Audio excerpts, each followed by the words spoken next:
बिस्मिल्लाहिर्रहमानिर्रहीम। अस्सलाम वालेकुम रहमतुल्लाहि व बरकातुहू।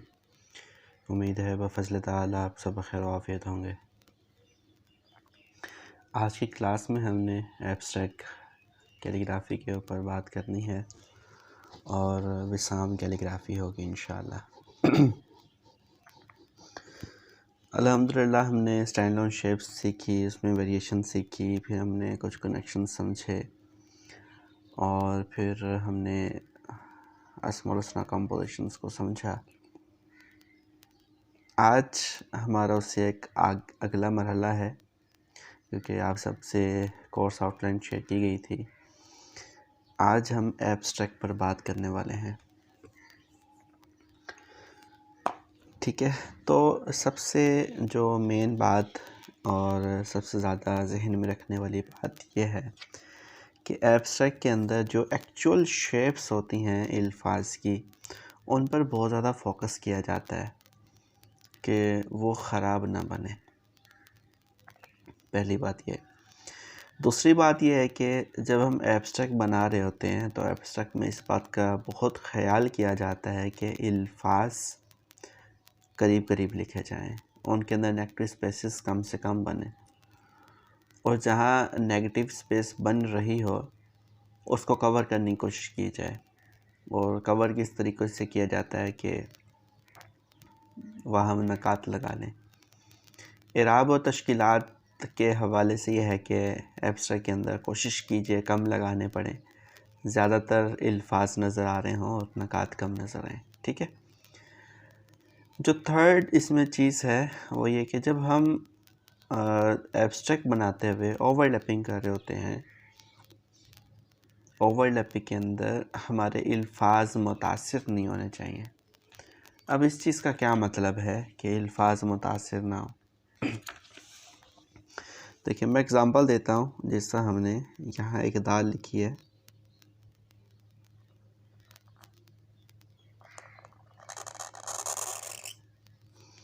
ठीक है। अब हम ओवरलैपिंग कर रहे हैं और ओवरलैपिंग की, जैसा ये अलिफ की ओवरलैपिंग होने वाली है और वो कुछ इस तरह से हो गई। अब देखिए, दाल का जो असल जॉइंट था ना, वो यहाँ मुतासिर हो गया, गलत हो गया। एक और एग्ज़ाम्पल अगर मैं दूँ,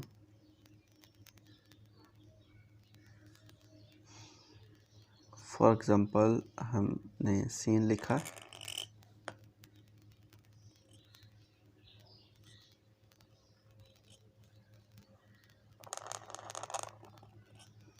ओवरलैपिंग कर रहे थे, हमने स्वाद लिखना था और स्वाद का सोशा यहाँ से स्टार्ट हो गया,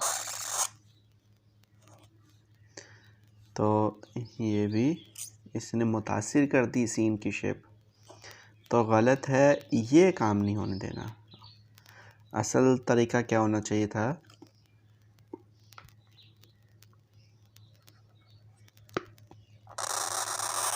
ये दाल है ना, अलिफ अगर आ भी रहा है तो इधर आ जाए ना, स्टार्टिंग पार्ट ख़राब हो ना एंडिंग पार्ट ख़राब हो। तो इस तरीके से ओवरलैपिंग की जाए कि अल्फाज की एक्चुअल जो शेप है वो मुतासिर ना हो। और ये एक बहुत अहम चीज़ है, इस चीज़ ने आपके एब्स्ट्रैक्ट के अंदर जान डालनी है इंशाल्लाह। ठीक है। चौथी बात इसमें यह है कि एब्स्ट्रैक्ट बनाते हुए हम स्टैंड ऑन शेप्स के यूज़ के साथ साथ इसके अंदर कनेक्शंस भी लिखे जा सकते हैं।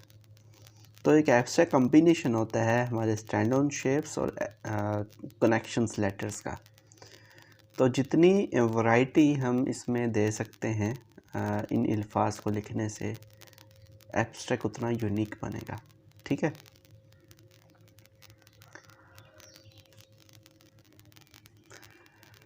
लास्ट बात यह है कि एब्स्ट्रैक्ट बनाते हुए पेज को रोटेट करना या लिखाई का एंगल चेंज करने से हमारे पास काफ़ी वेरिएशंस आ जाती हैं। अल्फाज को लिखने में जगह की अवेलेबिलिटी भी बहुत ज़्यादा बढ़ जाती है। जैसे कि फॉर एग्ज़ाम्पल मैंने सर्कल में लिखना शुरू किया और इस जगह से लिखता जा रहा हूँ।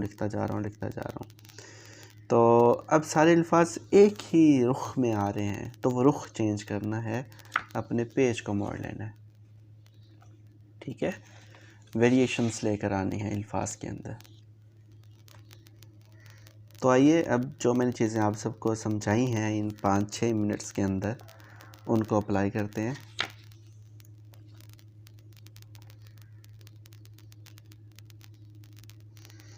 एब्स्ट्रैक्ट की स्टार्टिंग सर्कल में कहीं से भी हो सकती है, ठीक है, किसी भी जगह से आप स्टार्ट कर सकते हैं।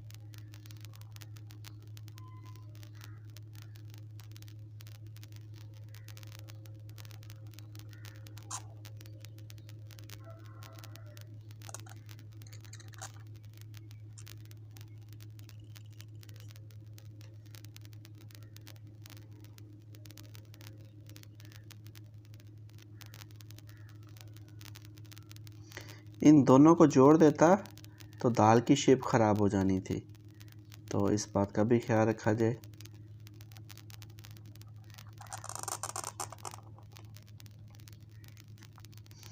अब देखिए दाल तो करीब है, लेकिन ये जगह हमारे पास से खाली आ गई। इसको पुर करने के लिए यहाँ से अलिफ निकाल लिया, तो जगह ये पुर हो गई, ठीक है। तो इस तौर पर इस तरीके से हमने फिलिंग करते जाना। अब देखिए मैंने ये अल्फाज लिख लिए, पेज को मोड़ दिया। अब ये एक मुनासिब जगह है ये वाली,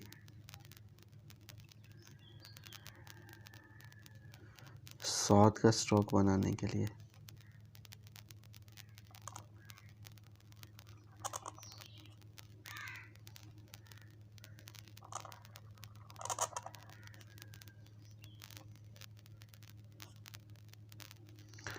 थोड़ी नेगेटिव स्पेस थी तो मैंने वहाँ ये खड़ी ज़बर लगा दी।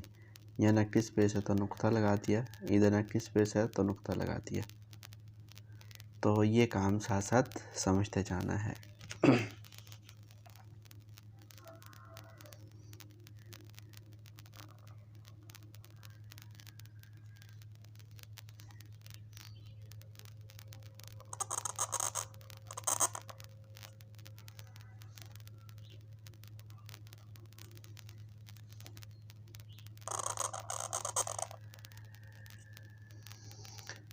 प्राइमरी और सेकेंडरी शेप्स का एक मजमुआ बनाना है, ठीक है, और साथ ही साथ जॉइंट्स का भी।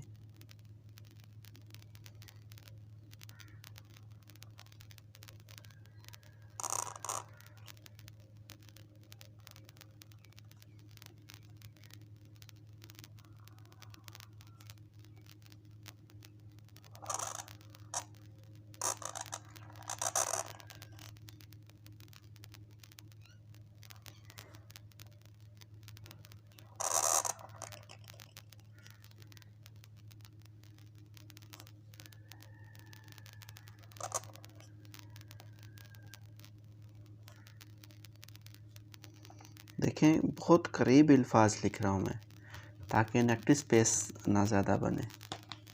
फिर से मोड़ दिया मैंने।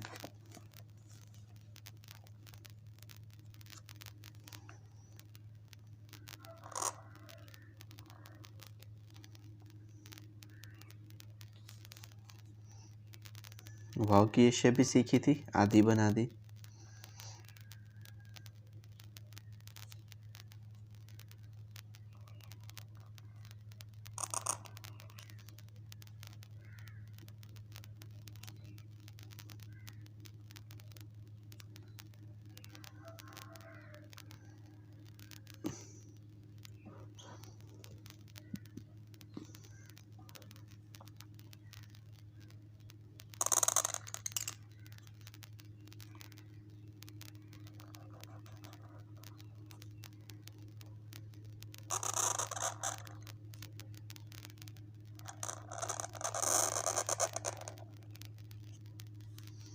बाउंड्री लाइन के पास हमेशा उन अल्फाज को बनाने की कोशिश करनी है जो गोलाई रुख में होते हैं। जिस तरह देखिए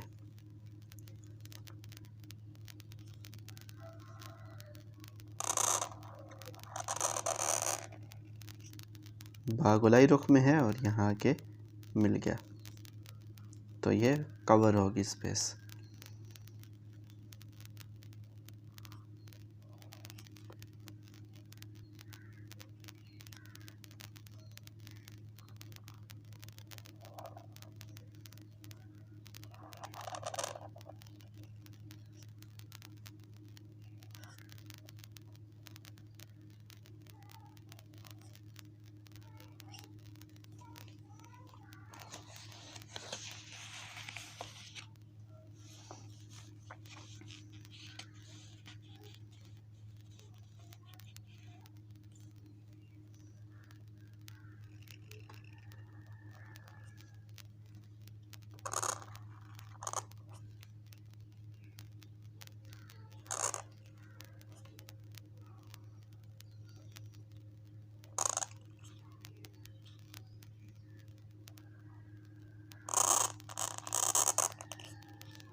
देखें बाउंड्री लाइन किस तरह से कवर हो रही है।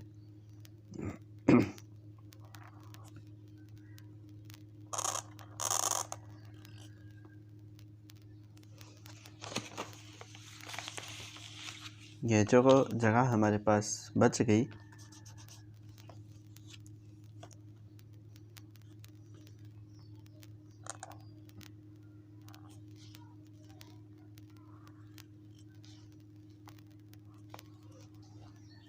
उसको भी हमने फिल कर लिया।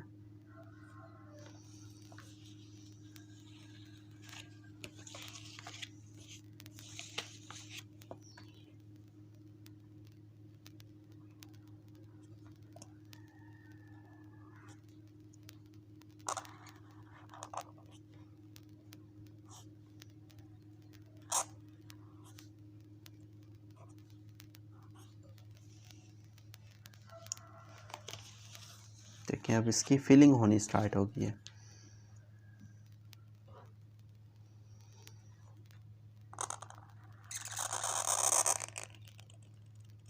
ये भी बाकी शेप पड़ी है।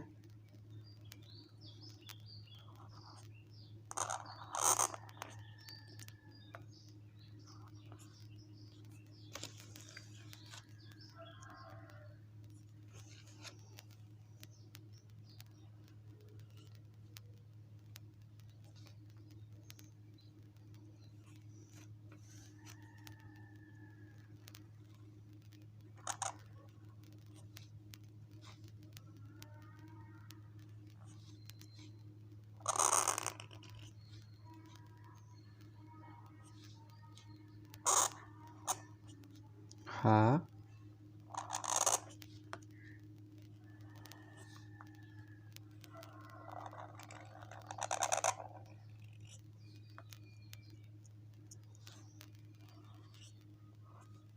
हाँ और जीन का कॉम्बिनेशन।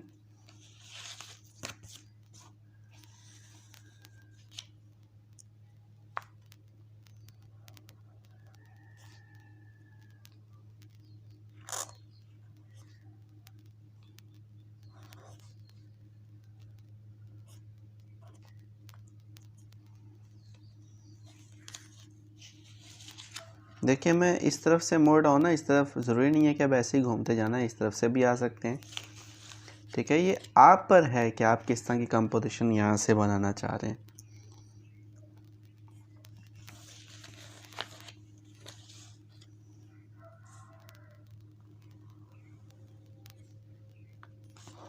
एक अलिफ की अधूरी शेप बनाई,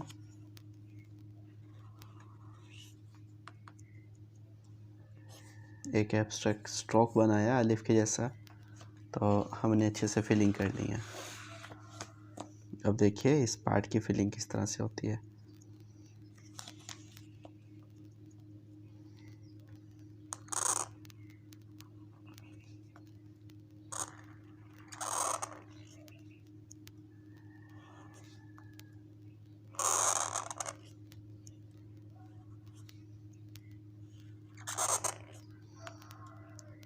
अल्फाज की ना जो एक्चुअल शेप है ना, उस पर कॉम्प्रोमाइज़ नहीं करना, वो अच्छी बनानी है। जो एक्सटेंशंस होती हैं, जिस तरह ये देखिए ये लंबी की जा सकती है, इसमें कोई मुज़ायका नहीं है।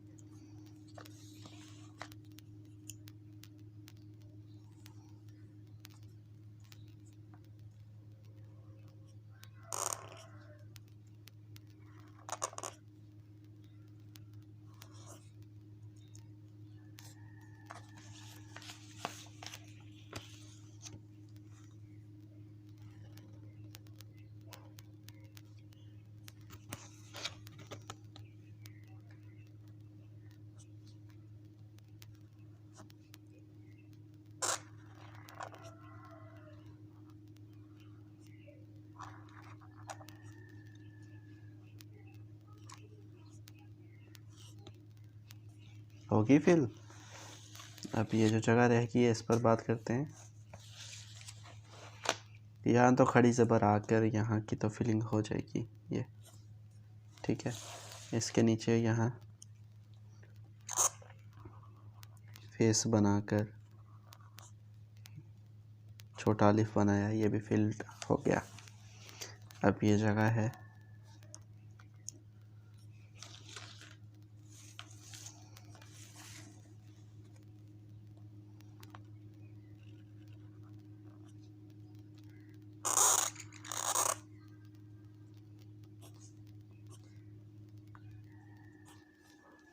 अब देखिए यहाँ हमारी फिलिंग हो चुकी है। अब क्या करना है कि जहाँ नेगेटिव स्पेस आपको लगता है मौजूद है वहाँ नुक्ता लगा दें। जिस तरह ये देखिए, जिस तरह ये देखिए, जहाँ जहाँ नेगेटिव स्पेस आपको फील होता है मौजूद है वहाँ नुक्ता लगा दें या ये खड़ी ज़बर लगा दें बस।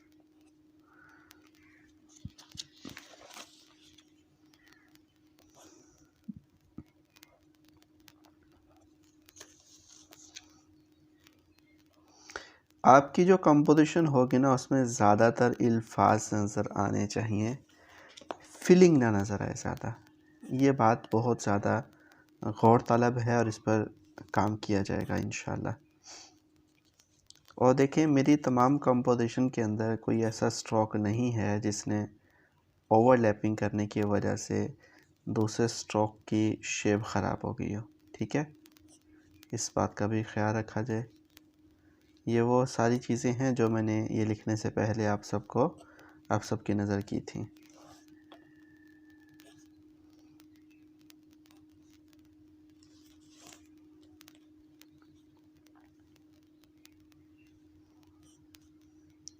जब ऐसा हो जाए कि हमने इसको मुकम्मल तौर पर फिल कर लिया तो फिलिंग की डिग्री को बढ़ाने के लिए ना हम बाज़ औक़ात ये सर्कल्स लगाते हैं।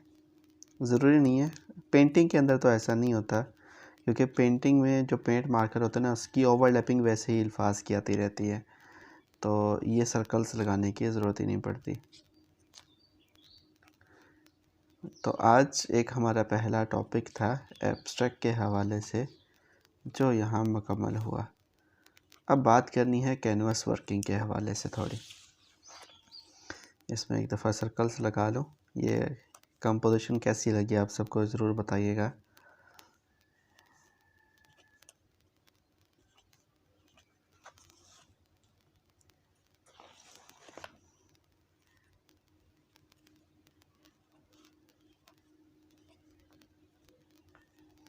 एब्स्ट्रैक्ट कंपोजिशंस ना आजकल बहुत ज़्यादा इन हैं पेंटिंग के अंदर, तो इसलिए मैंने सोचा कि ये पूरा वर्क ही एब्स्ट्रैक्ट पे किया जाए।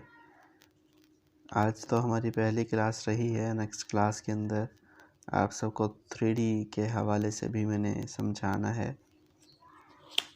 तो ये देखिए, उम्मीद है कि आप सबको कंपोजिशन अच्छी लगेगी। मैं सिर्फ सर्कल में महदूद रहा हूँ, सर्कल से बाहर नहीं निकला, ठीक है। तो ये हमारा मुकम्मल हुआ। अब बात करते हैं कैनवस के हवाले से। कैनवस पे काम करने से पहले जो सबसे बुनियादी चीज़ है इस बात का ख्याल रखा जाए कि कैनवस हमारा प्राइम अच्छे से हुआ हो। प्राइमिंग बेस्ट होगी तो आपकी पेंटिंग अच्छी बनेगी, आपका कलर कम लगेगा। अब कैनवस पे लिखने के लिए ना ज़रूरी नहीं है कि हमें ब्रश ही पकड़ना आना चाहिए, ब्रश से ही लिखना है। मैं आपको इंशाल्लाह तकरीबन पेंटिंग्स जौन सी हैं बग़ैर ब्रश के बनाकर दिखाऊंगा। ये कुछ जगहों पर इस्तेमाल भी करेंगे। एब्स्ट्रैक्ट के साथ साथ कुछ ट्रेडिशनल पेंटिंग्स भी होंगी जिसमें मॉडर्न और ट्रेडिशनल ख़तूत का एक मिक्सअप होगा, ऐसी पेंटिंग्स भी होंगी। तो पेंटिंग कोर्स के अंदर इंशाल्लाह, ठीक है। कैनवस प्राइमिंग के हवाले से है। अब आप लोगों की असाइनमेंट क्या है आज? सबसे पहली असाइनमेंट जो पार्ट 1 है हमारी असाइनमेंट का, वही है कि आप सब ने एब्स्ट्रैक्ट बनाना है, ठीक है, सर्कल के अंदर। ये तो एक असाइनमेंट है पहली।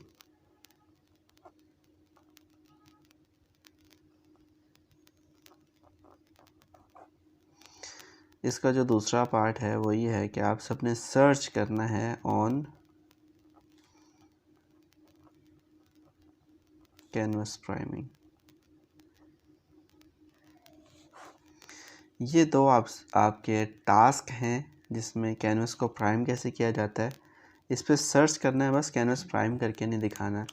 आप लोग मुझे ग्रुप में बताएंगे, जिसको जो तरीका मिले, ठीक है, मुझे ग्रुप में बताएंगे, फिर इंशाल्लाह हमारी इस पर डिस्कशन रहेगी।